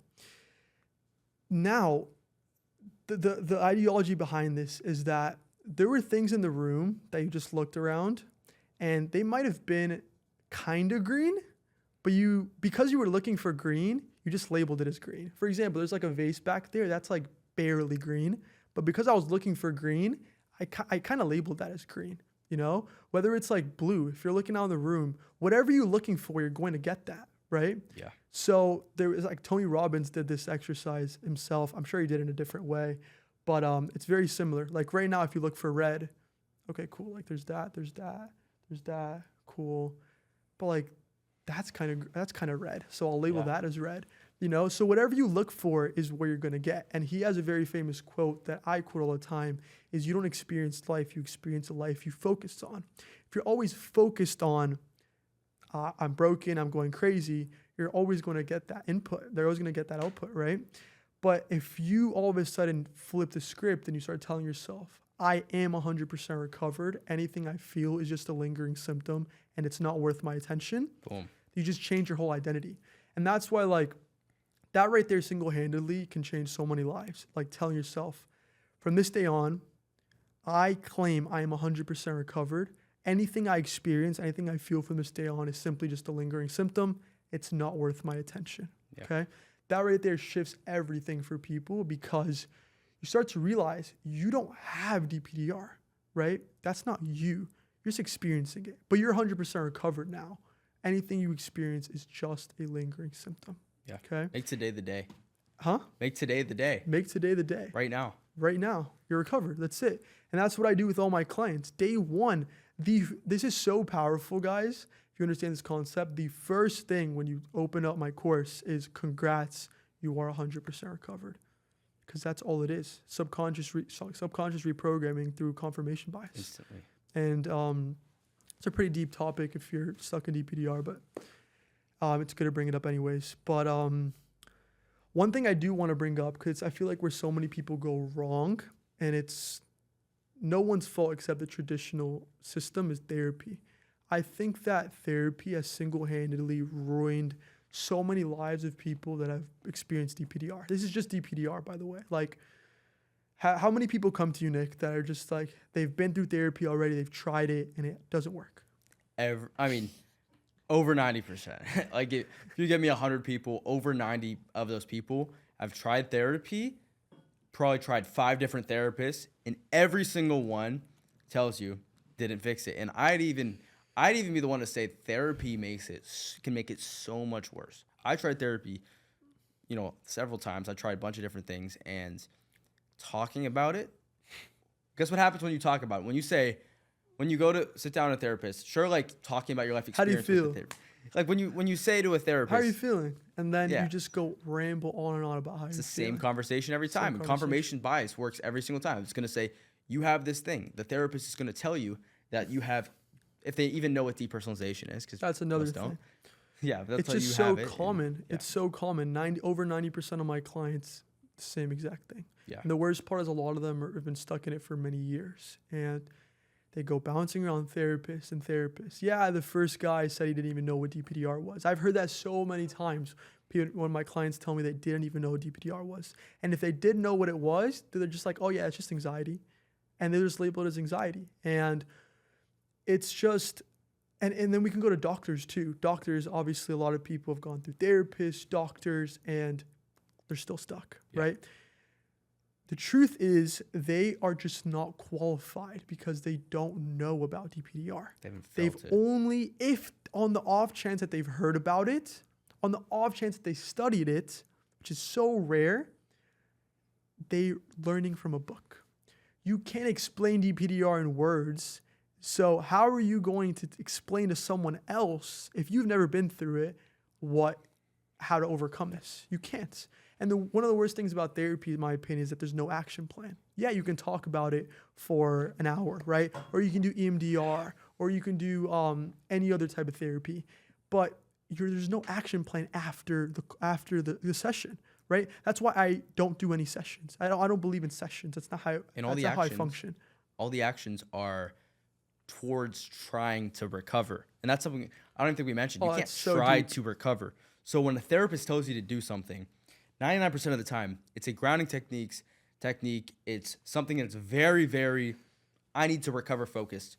That is not what we preach at all. It's chasing your higher self and doing actions. Why? Because you want to become your best self, not so you can overcome this thing. Because overcoming this thing is telling you that you have this thing. Therefore, confirmation bias is going to make you continue to believe that you have this thing. That's a really deep topic that they're probably not in the right mindset to hear. I think we can finish off with that. But let's go back to like just the therapy and the doctors, right? Of course.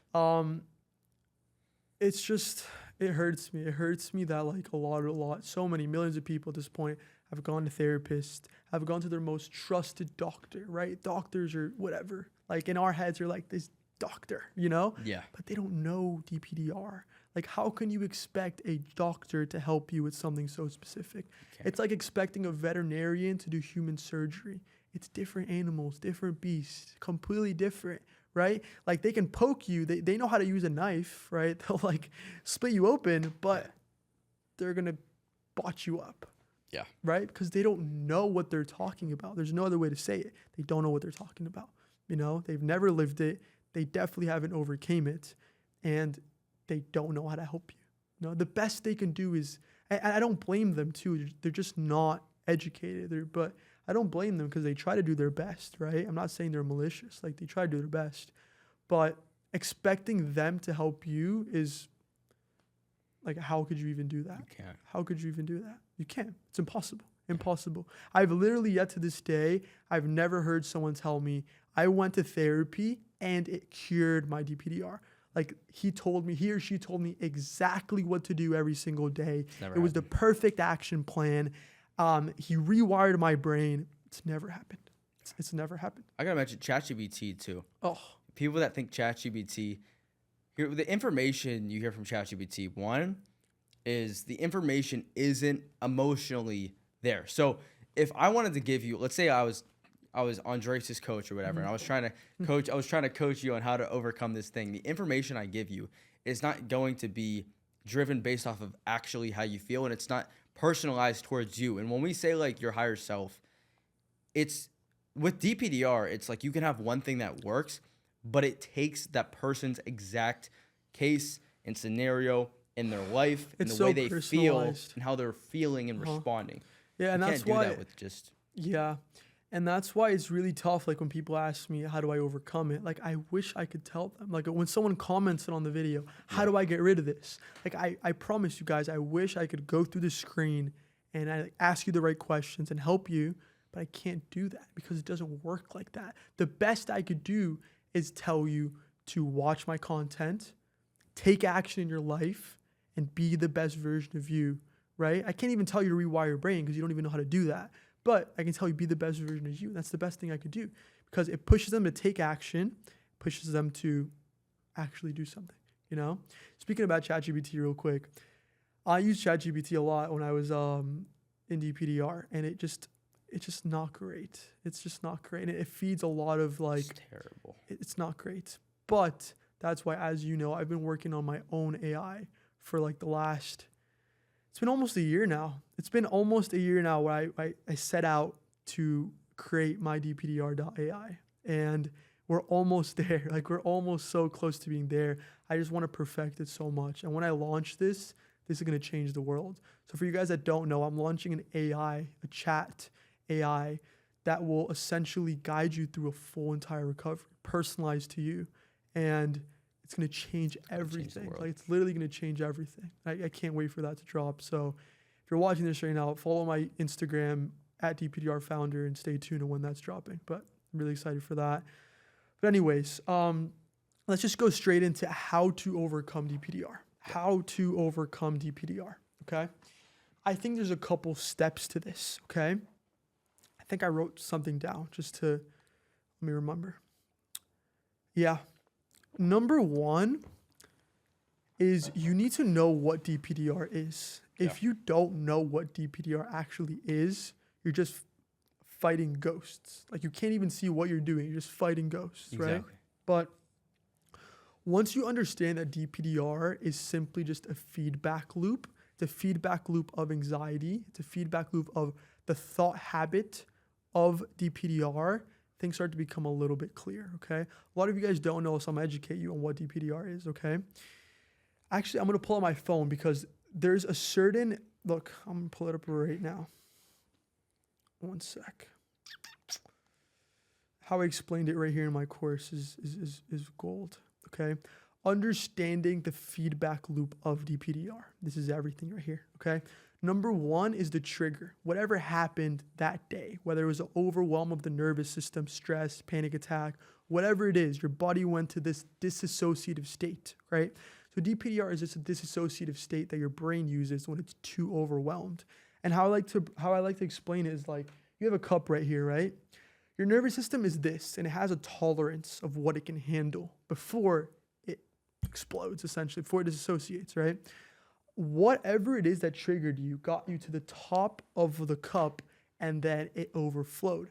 And when it overflows, your brain is like, okay, this is too much to handle right now, so I'm going to disassociate.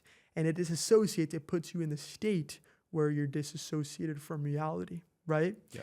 So that initial trigger, whatever it was, DPDR is only supposed to last a couple hours, a couple days, max. But what happens, what everyone did watching this, is we freaked out. Reddit, Google, someone tell me what's going wrong, what's going on with me. Doctors, obsessively researching, obsessively trying to figure out what's wrong. What that does is it leaves a very deep emotional imprint in the mind where you're always on now you're always hyper alert because you're scared of the feelings, and now you're getting anxiety because of the feelings, and now you're scared of it turning into something else, right? It's a feedback It's a feedback loop. So that number one is a trigger. Then it's the fear of detachment. What's happening to me? Am I going crazy? And then number three is the hyper focus. You start to monitor yourself. You're checking if you're real. Does Nick look real? Does your mom look real? If your hands, am I still feeling it? And then that hyper focus and fear creates more anxiety. So your nervous system stays on alert and it doesn't let go of the DPDR state that you're in because it still thinks that you're in danger. Mm-hmm. And this anxiety leads to more DPDR. And then every time you react with fear, to the DPDR, your brain keeps thinking that it's dangerous. You get stuck in this feedback loop, right? So if you understand that, things become more clear. And then from there, number two, this is so overlooked, is you have to stop feeling sorry for yourself. You have to stop feeling sorry for yourself. This is something that I know almost everyone's gone through. It's like, why me?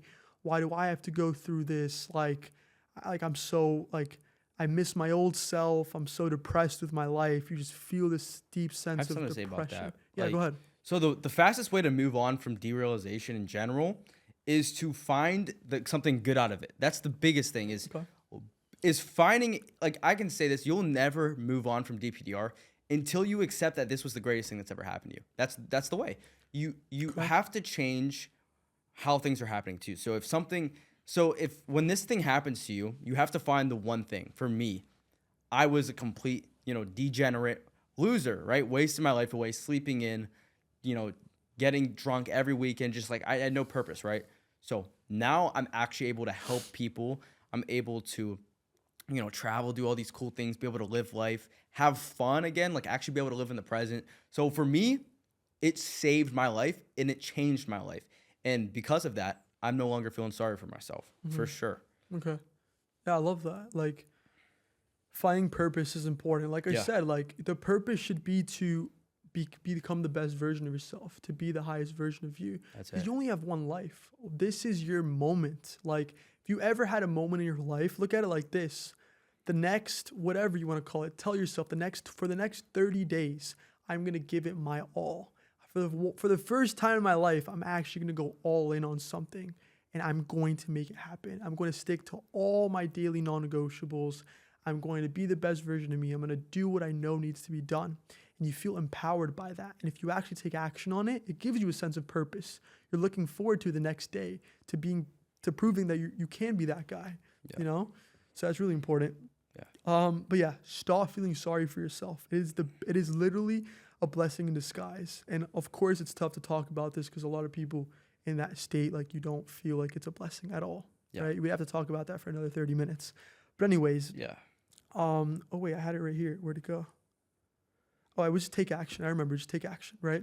So number one, you understand what DPDR is. It's not this scary mental illness, this permanent devilish thing. It's not. It's simply your brain protecting you from that one overwhelming event. And unfortunately, you caused the DPDR.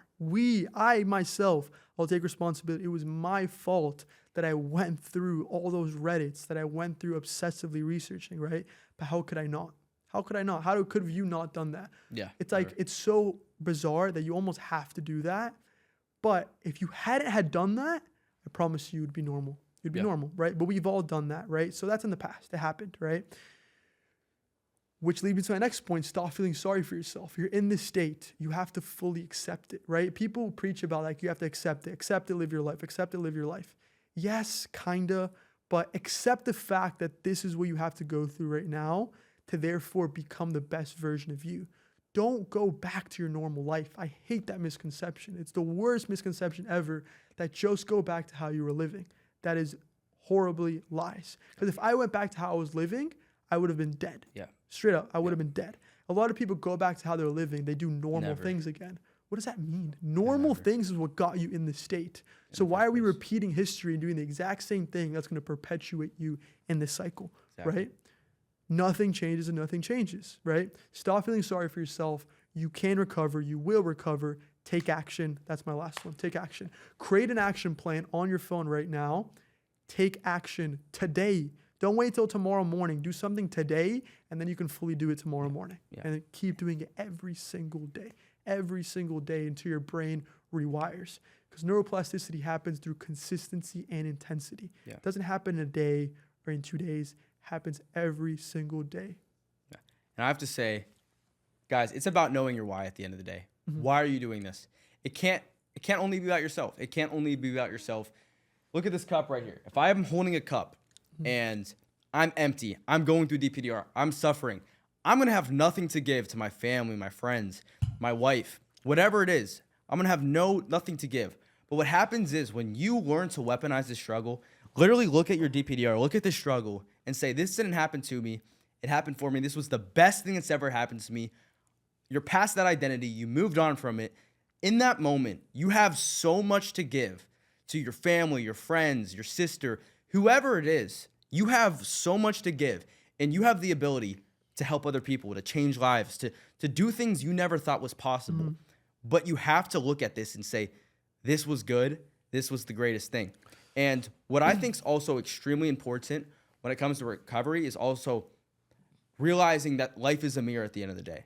And a lot of times people will try to look inside, like every single thing you do is being reflected out. And a lot of times people try to change the reflection, things that are happening to them, without changing the image in front of the mirror. And you are the image. You have to change yourself, You have to change not yourself. your life. The problem is you at the end of the day. Yeah. I'm going to keep it very straight. I'm just going to keep it harsh truth for the next however long we have. The problem is you. There's no other way around it. Yeah. You have to take responsibility for your life, okay? You are the person that got yourself in the state. Stop blaming it on whether it was the weed. Stop blaming it on something else. It was you. Your own decisions, It's your fault. your habits. Take responsibility, take accountability. I'm not saying you're the worst person in the world. No, I'm saying you fucked up. Simple. I fucked up. You fucked up. We all fucked up. We're human. So we're human. We have to take responsibility, because if you're always deflecting accountability, you're never going to understand that the purpose is you. This whole time, your nervous system has been trying to tell you, whatever your name is, it's been trying to tell you, Nick, please take care of yourself. Please do the things you know you have to do. And every time you chose not to do those things, it took account. Like, okay, another day, he's still being lazy. He's still not doing what he has to do. We know we're capable of so much, but we're not doing it, right? So I want you to, watching this right now. If you were your nervous system, what would you have done, okay? If you were your nervous system and you're watching your person and he or she is waking up late, has no morning routine, has no structure, hanging around the wrong friends, eating junk food, not drinking water, not taking care of themselves. At what point do you just tell them, hey, we need to do something about this, right? Because you would be a terrible nervous system if you're just going to let your human do whatever it wants to do. Terrible. Right? It would be terrible. That's the whole point of your nervous system is it keeps you safe. It keeps you safe, quite literally. And if you neglect yourself every single time, at a certain point, your nervous system is like, hey, this is it. This is my breaking point. So if you were your nervous system, what other choice would you have? If I was my nervous system, thank God that happened, Because if not, I would have lived the rest of my life so average and mediocre, right? Thank God that my nervous system was aware. It's like, hey, we have to do something about this. And obviously that signal is anxiety. That signal is DPDR, right? So in that moment, we're like, what's wrong with me? This is the worst thing ever. But what's really happening is your nervous system's like, hey, we've had enough. You need to fix this. And I'm going to put you in timeout. That's basically what it's doing. Yeah. It's punishing you because you weren't taking care of yourself for that so long. Exactly. Dude, that's game changing right there. Yeah. And what changed my life forever, you guys heard, you know, how I was losing my relationship with God and everything. What happened after I recovered is, so when I was super young, we'd have to say this, like, every single one of you guys, if you have DPDR, that means you have so much potential. I truly believe you were given this struggle because the person that you were and the person that you were becoming wasn't aligned with your life's purpose. So for me, I used to pray for things. And I used to ask God, I'd be like, can I be successful? Can I, you know, just live all these things? But the truth was, I didn't get my prayers answered right away. I had to become the person who could do those things. So throughout all the hard times, throughout all the struggles, throughout all the times to where I'd question if I'm ever going to be able to live anymore. So I'm questioning if I recognize anything around me. I thought my life was over. Those were all character building moments that were actually sculpting me into the person I was becoming. So you guys going through this struggle right now, appreciate this time because this is like the moment that you're going to look back on and be like, man, I would never take this back. I would never regret a thing. This was actually what created me into the person I was becoming. And I saw this one thing. I think it was Alex Hormozy. It was like, if you had to create someone, what would you put them through to become that person? Ooh, I like that. What would you put yourself through to become the person that you've always wanted to become? I guarantee you wouldn't give yourself an easy, perfect life. It's impossible. True. Yeah. One thing I would say about that is every single one of my clients are amazing people. Just like people who are ambitious, people who had goals for themselves, who genuinely like were not like, they all have high hopes, high ambitions, but the problem was that they were misaligned. Yeah. So they wanted to do all these things, and I have all the data. I have it all in my course. I ask every single person before they join the program, what are your goals? What does the best version of yourself look like, right? And they all tell me, like, whatever it is, like, I want to be able to take care of myself, like, financially. I want to reach this goal. I want to be a great, confident person. I want to have a great family. They are great people. They want these great things, but your actions were not reflecting that at all, right? At all. Your actions were reflecting someone who didn't want anything for themselves. So again, if you were your nervous system and you knew, okay, we want all these things, but why isn't he doing anything? What is he doing? You know, it's like you're just misaligned. DPDR is simply a symptom of you becoming misaligned. That's all it is. That's literally all it is. Yeah. Your life was misaligned one way or another. Sometimes it's obvious. With a bunch of my clients, I'm just like, boom, boom. Like, it was so simple. It's like, all you had to do was X, Y, Z, right? With some other of my clients, it's deeper. Like, some of them have their habits in check. Some of them actually are living good lives. You know, they're financially stable, X, Y, Z. But there's something always missing. Something always missing. No matter how much they thought they were doing the right thing, right? So many clients come to me like, wait, my sleep's in check, my food, my job, my this. But there's something always missing. And one key point too is that most people do these things, whether it's fixing your sleep, because they want to get rid of the DPDR. Yeah. And that's when we can bring up this topic where if you're doing things for the sole reason of trying to get rid of this thing, that's just letting your nervous system know that this thing is important. Your brain is just attention-based, it's focus-based. You're just telling your brain, this thing is important. We have to get rid of it. So I need to fix my sleep. I need to drink my water. I need to go exercise. No, that's not how it works. That's not how it works, you know? You have to be so detached from recovery as a whole. But it's tough because it's contradicting, right? We said earlier, you have to want it as bad as you want to breathe. It's life or death. Yes. In the beginning, you have to have that mindset where it's like, this is life or death. I have to overcome this or it's over for me, right? But you have to shift your perspective. And this one shift is very hard to do by yourself. Like, this one shift is, if you don't have someone like us guiding you through this process, it's going to be damn near impossible to have this shift. But we're going to sprinkle it in here because if you can learn to be like, okay, I don't care about recovery. I just care about becoming the best version of me. Because remember, the only reason why you're in this state in the beginning is because you're misaligned. Your nervous system was like, hey, wake up. So if you can take the signal and be like, okay, clearly I just need to become the best version of me. So I don't care about recovery. Let's just become the best version of me. Then all of a sudden you're actually doing it for the right reasons, and then you will recover. Yeah. But it is a very hard concept. I agree. And that's why you need someone like us to like guide you through it. Exactly. But you don't need it. You don't need someone like us because we did it by ourselves. But there's a lot of high level things that like to get from 0 to 100, or even to get from, I have so many clients come to me, they're like 90% recovered. To get from 90 to 100, it's a lot. Like it depends. There's a lot of factors at play, you know? So, and, dude, I have to say something about that too. So that what happens is when you guys are really struggling, you have no idea what's going on, the action plan will change your life because you'll know exactly what to do in every single day. So doing that, you can actually detach from the outcome. And that's a good point. Something that changed my life is something called the law of detachment. So meaning when you are so gripped onto the outcome and you need to recover so bad, one, that's a good thing, but it gets you to a point to where there's resistance. Yeah. And what happens is when you can detach from the outcome, so have your actions every single day, being that desperation of needing to recover, but mentally detaching, you just flow. So what happens is we give you a plan that's aligned with the best, highest version of yourself. We create an action plan that's actually going to be aligned with your best self. You love to do it. And in doing so, when you attack that plan every single solitary day of your life, you can detach from seeing if it's going to work or not, because you know it's going to work because it's been proven to work hundreds of times. That's so true. That's a great point. It's a really great point. When you're on a proven plan, you already know you're going to recover. Yeah. So it gives you so much safety. It gives you so much safety. We got a couple minutes left here, so I want to end off with like some really, really key points. Yeah, of course. I just had it. What was I going to go over? Yeah, I mean, I'm just going to be honest. There's always two types of people. And you know this, Nick, after helping and, talking to someone, there's always types of people. There's a one person who is going to just make excuses.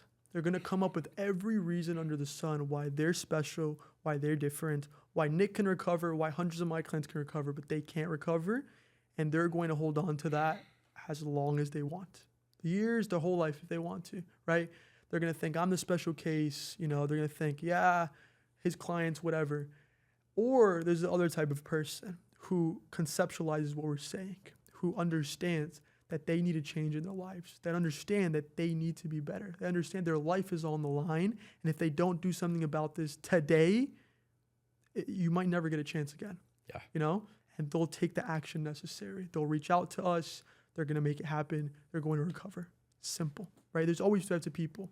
Right? One of my favorite quotes is you're either going to find a way or you're going to make excuses. That's it. And it is cutthroat like that with DPDR recovery. It just simply is, Yeah, I mean, what would you end off with, Nick? I'd say we're no different than you. I love that. We were in exactly the position you're in. And every single day, we thought we were the exception. We thought we were the one person.